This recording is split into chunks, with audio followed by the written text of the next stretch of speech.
Welcome to commerce study circuit. छात्रों, आज तुम लोग को हम 12वीं के सिलेबस से अकाउंट सब्जेक्ट से पार्ट बी में जो पहला चैप्टर है company introduction, company general introduction, company सामान्य परिचय, उसके विषय में बताने जा रहे हैं। कंपनी समान उद्देश्य के लिए निर्मित व्यक्तियों का एक संघ या संस्था है जिसकी पूंजी अंशों में विभक्त होती है। वास्तव में कंपनी एक कृत्रिम या बनावटी व्यक्ति होता है जिसकी स्थापना कंपनी अधिनियम के अंतर्गत होती है। कंपनी ऐच्छिक संस्था है, यानी किसी भी व्यक्ति को कंपनी बनाने या उसके सदस्य बनने के लिए इसका अधिनियम इससे बाध्य नहीं करता है। दूसरा, कंपनी एक कृत्रिम या बनावटी व्यक्ति है। तीसरा, कंपनी का अस्तित्व अस्थायी होता है। अस्थायी का मतलब यह हुआ कि कंपनी जब खुल जाता है तो किसी सदस्य के चाहने या न चाहने, आने या जाने से उस कंपनी के अस्तित्व पर कोई प्रभाव नहीं पड़ता, उसका अस्तित्व अस्थायी होता है। चौथा, कंपनी में अंशधारी जो अंश खरीदते हैं, जो उसके स्वामी होते हैं, अंश खरीदने वाले, उसका दायित्व सीमित होता है। उसके अंकित मूल्य के बराबर ही उसका दायित्व होता है। उसका अंकित मूल्य से ज्यादा उसका दायित्व नहीं होता है।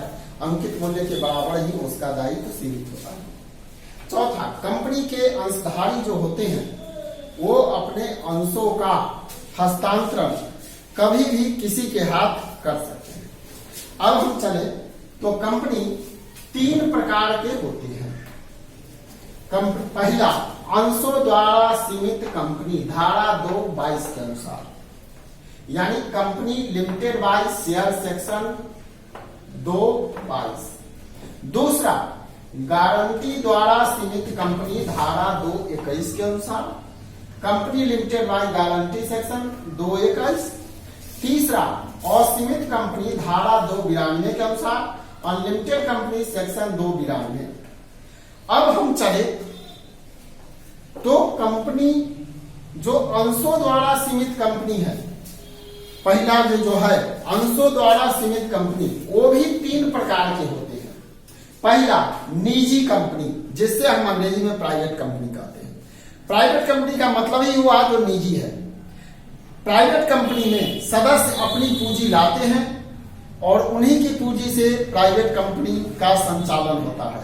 इसमें सदस्यों की संख्या कम से कम 2, यानी 2 व्यक्ति अपनी पूंजी लाते हैं, और अधिकतम संख्या 200, यानी 200 व्यक्ति अपनी पूंजी ला करके भी स्थापित कर सकते हैं। यानी निजी कंपनी में सदस्यों की न्यूनतम सीमा 2, अधिकतम सीमा 200 तक होती है। दूसरा, सार्वजनिक कंपनी या संयुक्त पूंजी वाली कंपनी, जिसे हम पब्लिक कंपनी या ज्वाइंट स्टॉक कंपनी कहते हैं। पब्लिक कंपनी या ज्वाइंट स्टॉक कंपनी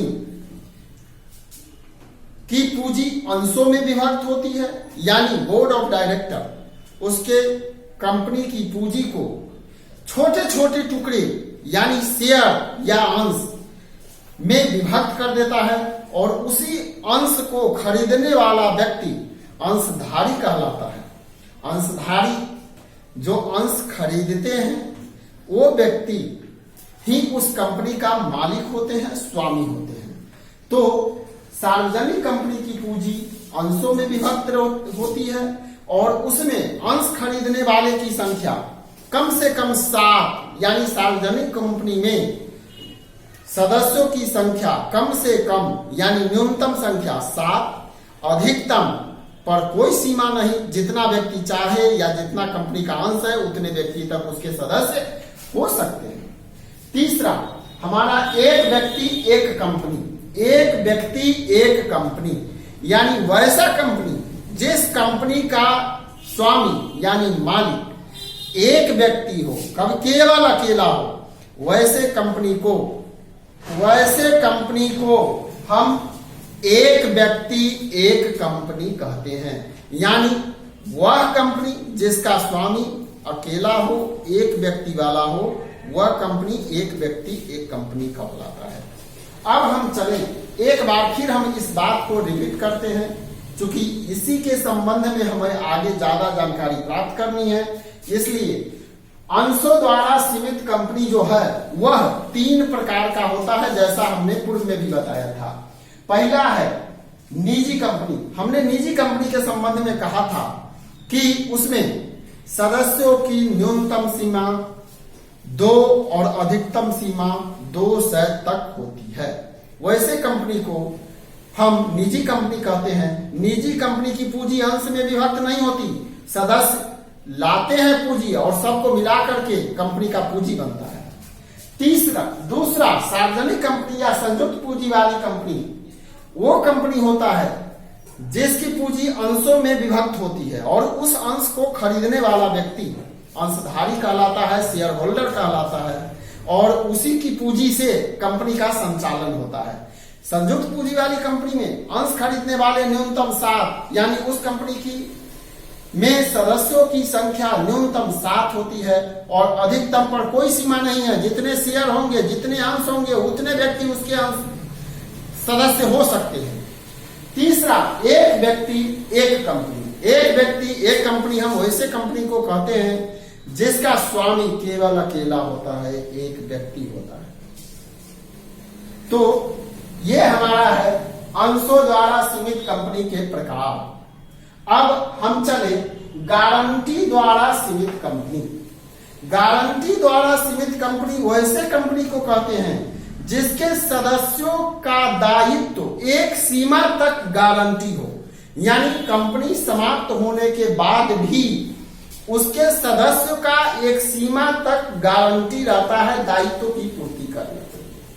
अब हम चले तीसरा, असीमित कंपनी, जो धारा 292 के अंतर्गत है।